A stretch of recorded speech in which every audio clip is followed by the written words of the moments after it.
Hello, welcome back to my YouTube channel. This is Beautiful Butterfly, and today we are on day 80 of our daily bread. And today we'll be talking about hard conversation. First, I'm going to read Romans 4:18, which says, "If it is possible, as far as it depends on you, live at peace with everyone." Now, to talk about hard conversation, I once drove 50 miles to have a hard conversation with a remote staff person I had received a report from another employee that suggests he was misrepresenting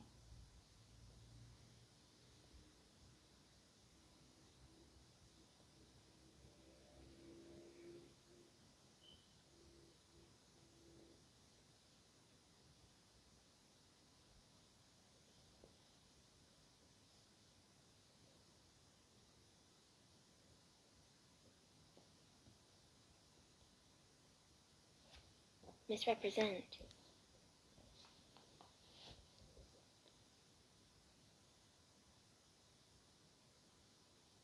misrepresenting our company, and I was concerned for our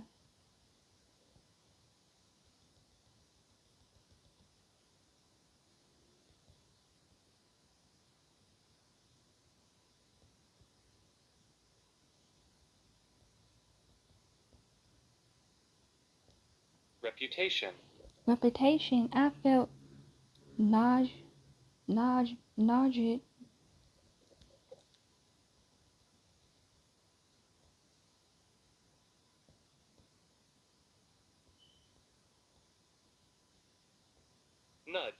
I felt nudged to offer an opinion that might change his choice.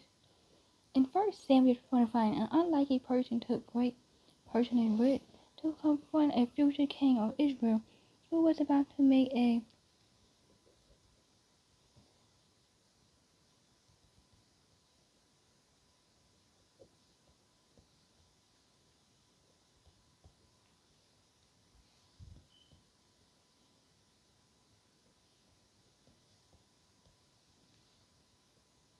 disastrous, disaster. Troy. Abigail was married to Nab was married to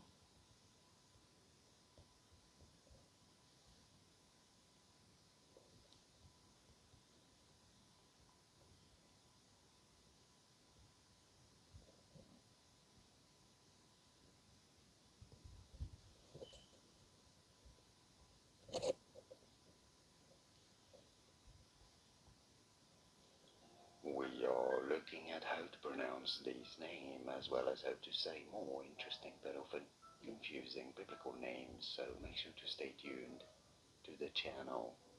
So how do you say this name from the Bible? In English it is pronounced as Nabal.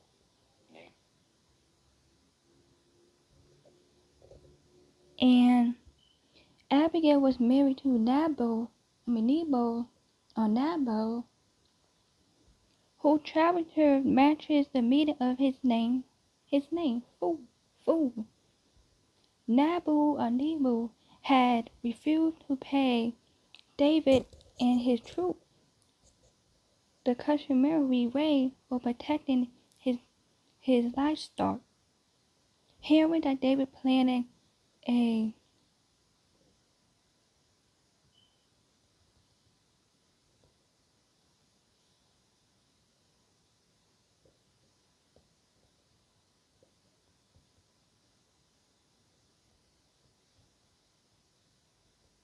murderous, murderous revenge on her household, and knowing her foolishness husband wouldn't listen to reason, Abigail prepared a peace offering, rolled a rule to meet David, and pursued him to counselor.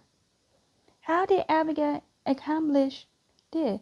After sending ahead donkey loaded with food to satisfy David and his men and settle the debt. She spoke truth to David. She wisely reminded David of God's call on his life.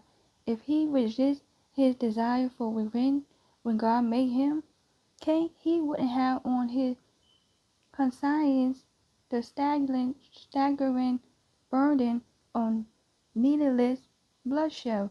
You might also know someone dangerous close to a mistake that could harm others and compromise their only future effectiveness for God, like Abigail. Might God be calling you to a hard conversation? Now, question for today. How can you lean on God as you have difficult talk with others? And what should be the aim of your conversation? Dear God, please help me know when to lovingly confront others. Now, so let's go back to, let's read Romans 12:18.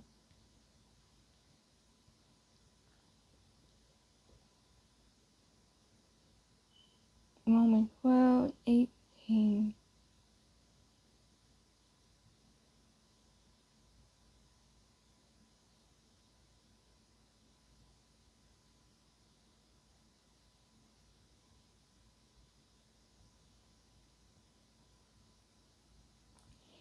And it says, if it is possible, as far as it depends on you, live at peace with everyone.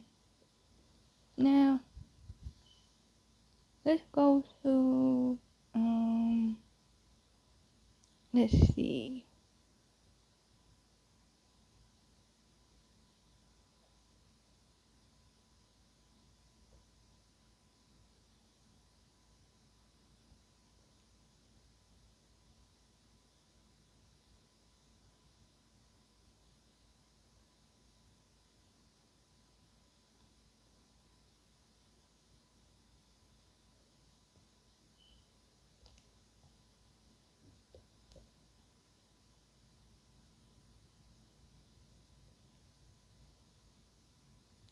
Alright.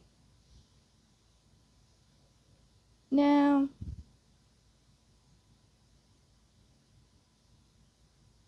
alright, that was it. But we all know what it's like because when we have hard conversations these days, it is kind of hard because you don't know what to say sometimes. One time I remember you having a conversation with somebody, so you gotta be careful. That's why Romans 12:18 said, if it is possible, as far as it depends on you, live at peace with everyone. And to read you guys the question one more time, it says, how can you lean on God? How can you lean on God as you have difficult talks with others? And what should be the aim of your conversation? Like what it mean? What should be the aim of your conversation? Meaning, what can your conversation be about when you have a difficult time talking with others? And what should your conversation be about? For example, if you're having a hard time with somebody at your job, talk to a manager or talk to whoever you may be having a hard time having a conversation with, or if you find your best to aim for the conversation and not have a hard conversation, but trying to make it level the conversation and calm the conversation down. And it's not working. Only thing you gotta do, walk away. If it's a hard conversation, just walk away. But sometimes when we have hard conversations, it's hard for us to talk about certain things. And it's hard for us to say certain things when we having a hard conversation with somebody. But you just gotta try your best and be your very best in those hard conversations.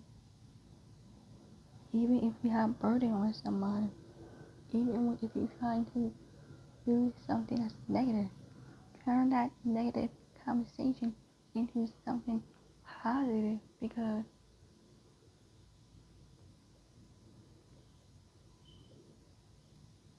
it brings peace and it brings a lovely conversation.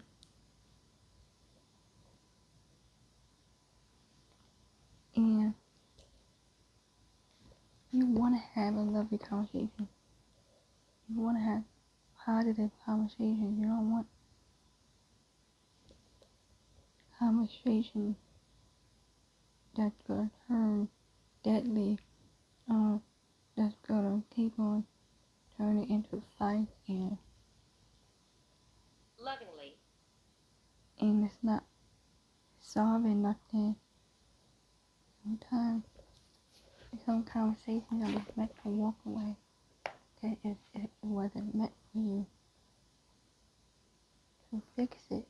Sometimes certain people you can't change, and certain people, when you're having a conversation with them, it's hard to tell if that's the right person you should be with, or the right person you should be with, because as you would even argue with a person, it's like having a conversation while you're texting somebody. It can still be a hard conversation, depending on what the situation is, and depending on what you're trying to do. So turn those negative conversations into something positive, because in one way, it gets hard sometimes. And when it's hard, life might bring you down, but you lift it back up. You get back up and you do the right thing. No matter what the other person is saying, no matter what the other person is doing, you get back up and you do the right thing. And you have that positive conversation, because you don't want like that conversation. And if somebody's forcing you to do something while you're having a conversation on your phone, while you're texting them, whenever you're texting them while speaking to them, and you don't like what they're doing, just speak up about how you feel and what you feel. Well, this is not me. I'm getting my life straight. I'm getting my priorities right. And I'm making my life be something, not nothing negative, but something positive. And making the right decision on how you want your life to be, and what are you pushing for, and what you want the conversation to be about. Because what we're going through in life, God's gonna see you through, and God's gonna bring you through whatever the situation may be, because God loves you just the way you are. And no matter what the struggle may be, no matter what the pain may be like, and no matter what it may be, God love you just the way you are, and He's gonna see you through. Assurance.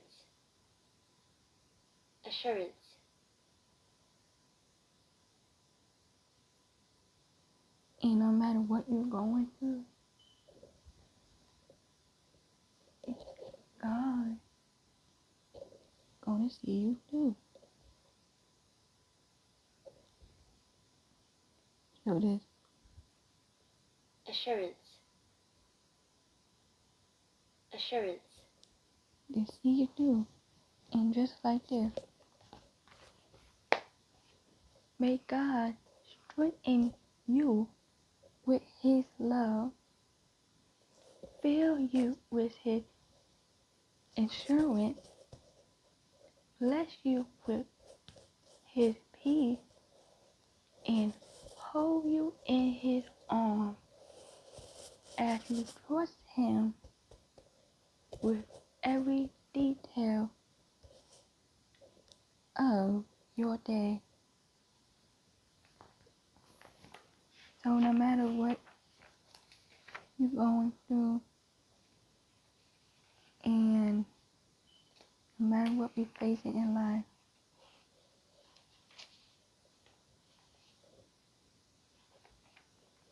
we gotta pray. And no matter what it may be like, we gotta pray, because prayer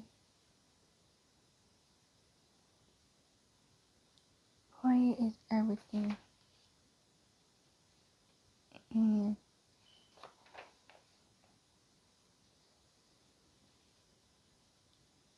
when I mean prayer is everything, praying is everything. And even as we are halfway through the 90-day Daily Bread book, even as we are halfway through this book, and even things that's been happening, and the enemy just been busy sometimes, because he see that we are trying our best, and he see that we are getting closer to seeing us getting closer to our Father, and the enemy is not happy that he's seeing us pushing through, and we are on day 80 and not happy have we made it through this journey of this 90-day journey.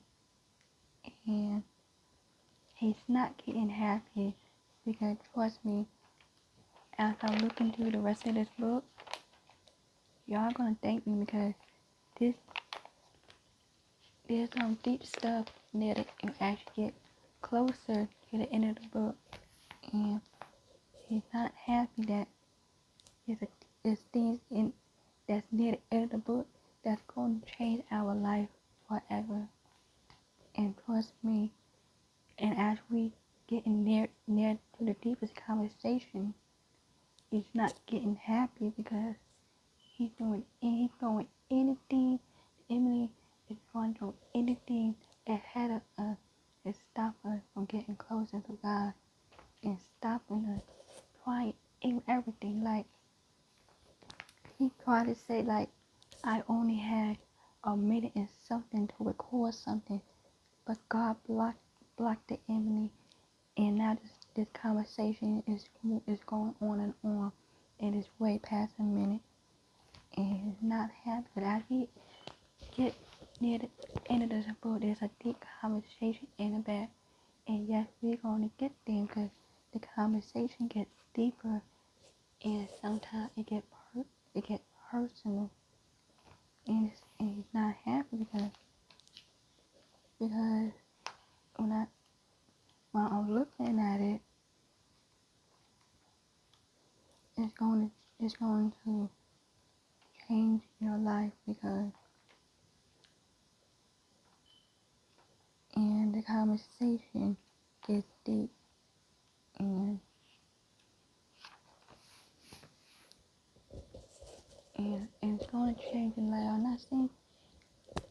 even if it don't change everybody's life, I know it helped.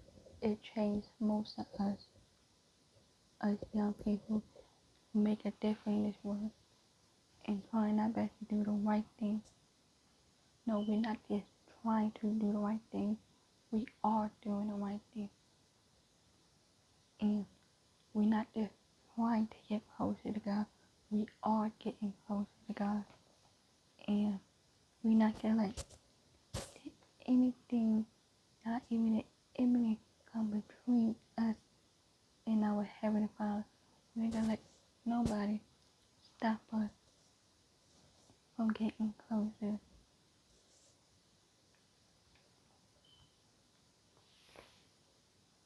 And so, and as we on day 80, and as we end, and I say yes, the devil have been busy.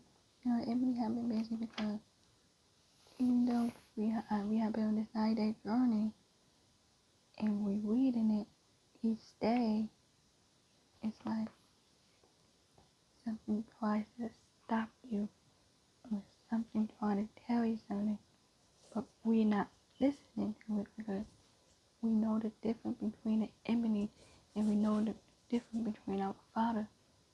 So we know the difference between the energy and things like that. And so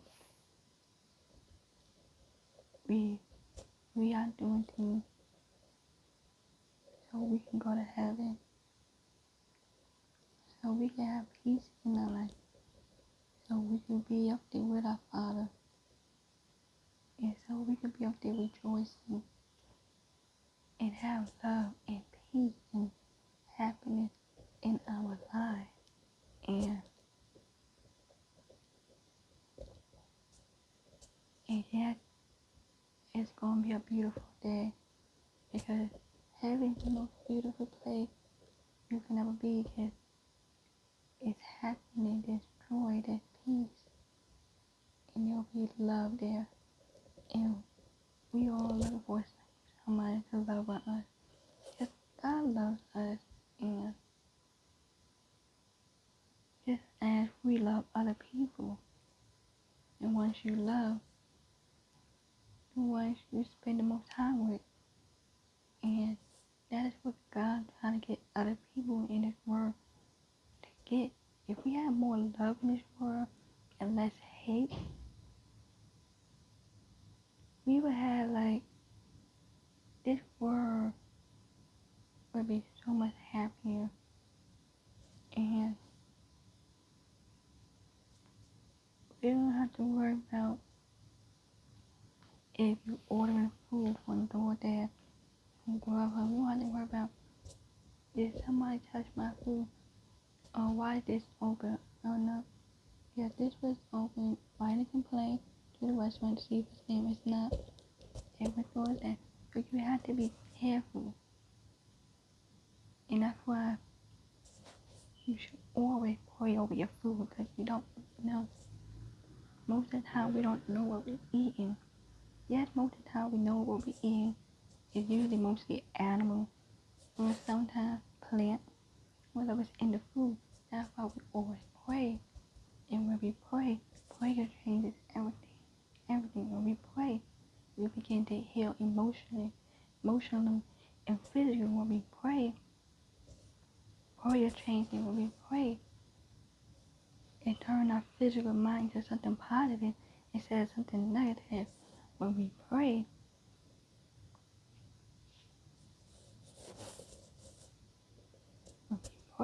praise everything we do. And this prayer, this does things. Yes, when we pray, when people go off and pray, yes, if you don't like to pray, that's okay. You have people that's willing to pray for you. And I know some people like, what's oil for? Why do some churches use oil when they pray for you, and then sometimes they don't use oil when they pray for you? I'm so confused. Why is that? Oil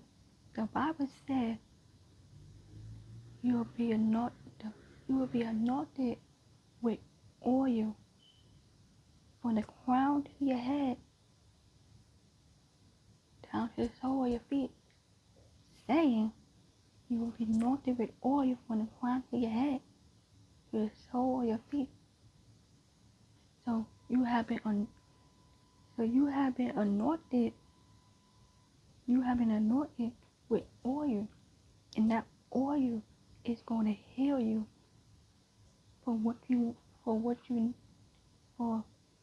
need healing from. If you need healing, if you're sick, the oil is going to heal you from being sick. It's going to heal you from whatever you ask for. The oil is going to heal you. And that's why most churches use oil. Yes, I see some where some don't use it, and again, then some churches they use it another day, but they go back, they won't use that oil again. So I don't really know why sometimes they use oil and then another day they don't use oil.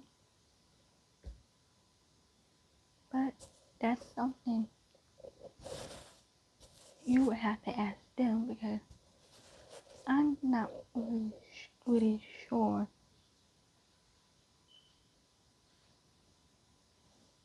why they don't use it or why sometimes they use it, but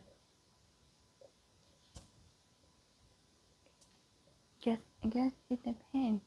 But sometimes you don't even need the oil, because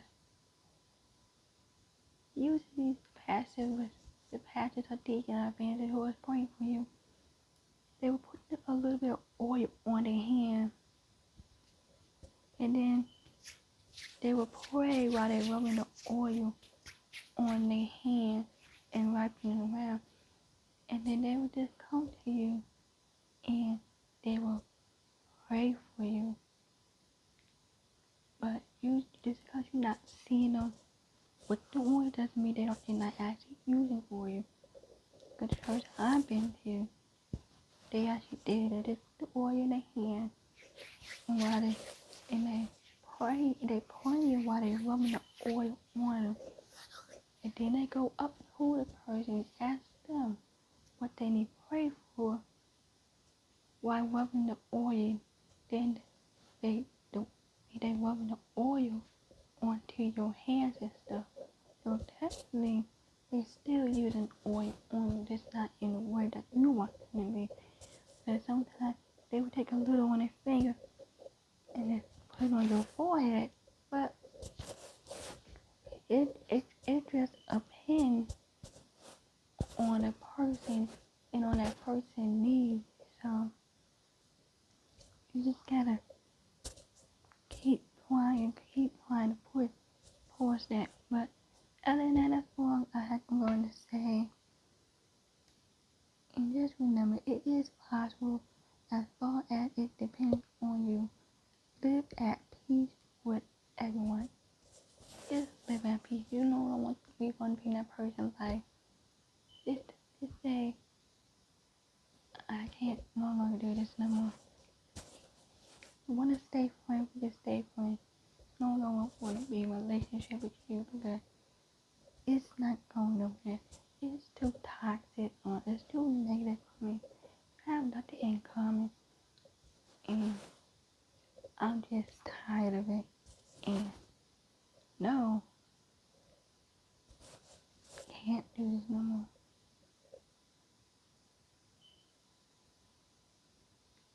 So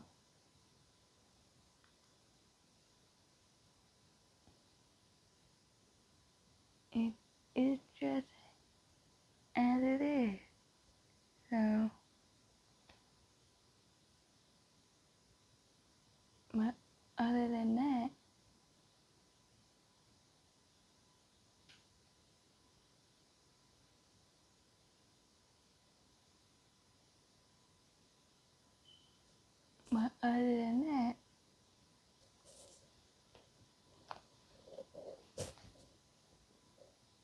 but you still gotta love. Because the Bible says,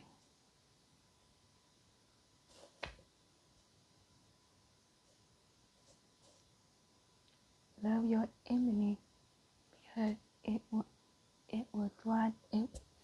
Love your enemy because it was it's not really how this in Bible in the way I'm about to say, but love your enemy because it would drive them crazy.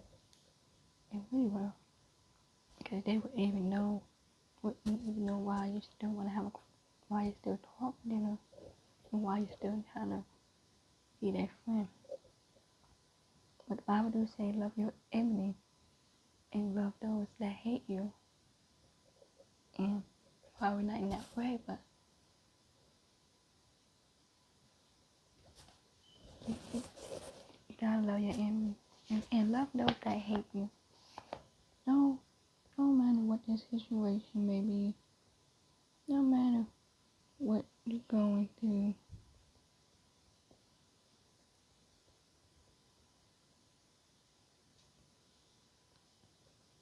you gotta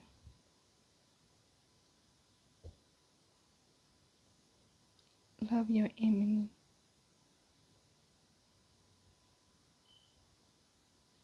Love your neighbor.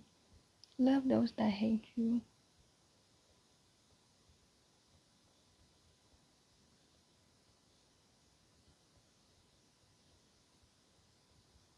And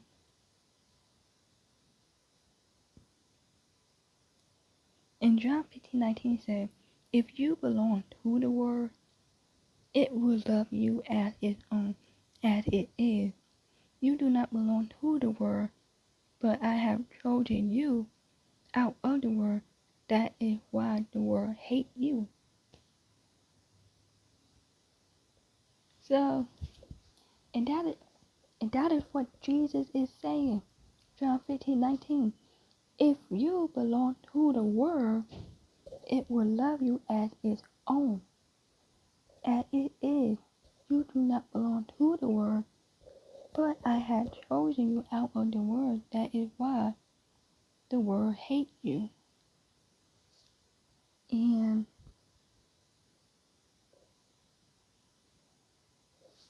verse 20 says, remember what I told you, a servant is not greater than his master. If they persecute me, they will prosecute you also. If they obey my teaching, they will obey yours also. They will treat you this way because of my name, for they do not know the one who sent me. So that is Jesus speaking about the word that hate the disciples. We are the disciples and they hate us because they don't know who the one who sent me.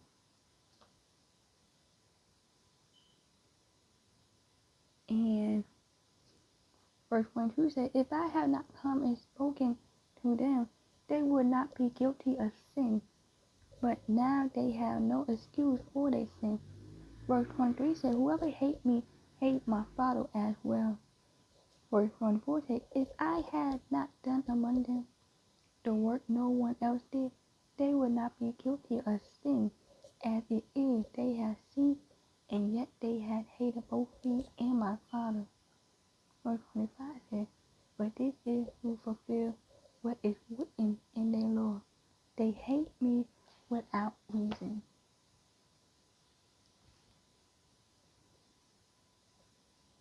It's like the people that persecuted Jesus and had him killed. They hate him just for no reason. And they hate him for no reason. But this is to fulfill what is written in their law. They hate me without a reason. And that is why this sent to there.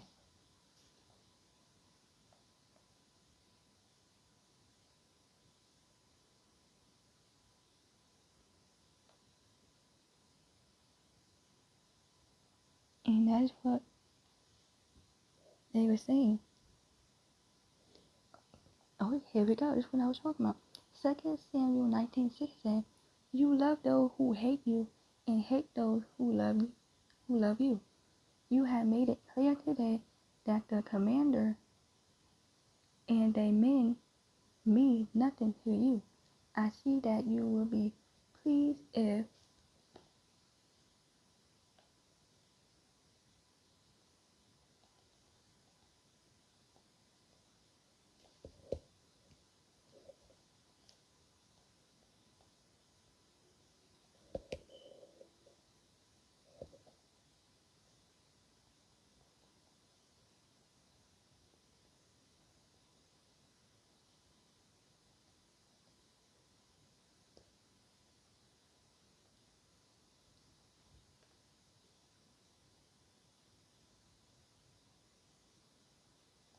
You're looking at how to pronounce this name, as well as how to say more interesting and often mispronounced biblical names too, so make sure to stay tuned and consider subscribing for more learning. How do you say it? Absalom.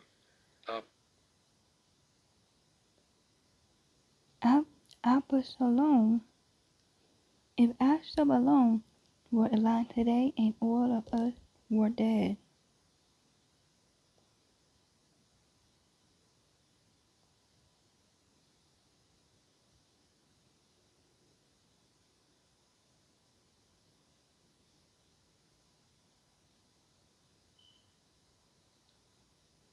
And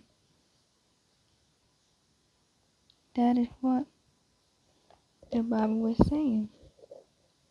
But this is what I wanted to tell y'all for Luke 6:27. But to you who are listening, I say, love your enemy, do good to those who hate you. And that was the verse I was looking to tell y'all, because love your enemy and even those that hate you, because it will drive them crazy. It might make them go nuts, but still have to love them no matter what the situation is, no matter what you're going through. You still have to love one another, and you still have to love on them, no matter what you're going through, no matter what the situation is. God could see you still, and then they still messing with you, even though you left it. Just walk away. Just leave it alone. It is, because your life won't live again. You don't want to end up in jail or in prison for something that is dumb or stupid. You don't want to end in jail for no reason that's not even the truth. Because that lifestyle you don't want. So try your best to do good and keeping your eye on the sparrow.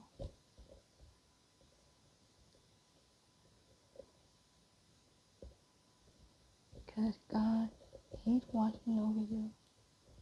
And you got this. No matter what you're going through, no matter what the situation may be, God got you. And I believe in you. I believe that you will comfort anything you put your mind to. Follow your dream. Follow your heart, because you got this. No matter what you're going through. God gonna see you through. But that's all I wanted to say.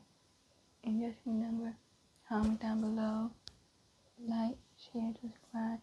My video can reach all over the world, and we can help as many people as we can, and spread the gospel of the world to everyone, and spread the love and encouragement of the people in this world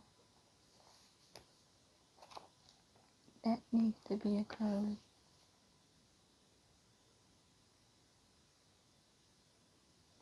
And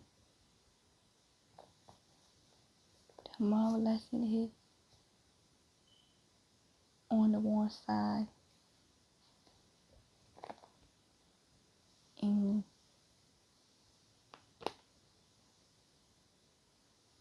I think that we all need to hear this one because we all need to hear this lesson, day 81. So hopefully you guys will comment down below and so I can hear your thoughts and your opinion on how you feel about it and what you think about this story and how you feel about the question. And for tomorrow on day 81, we'll be talking about on the one side. And the question for tomorrow is, what mess do you see God working in? And what are you hoping He will do?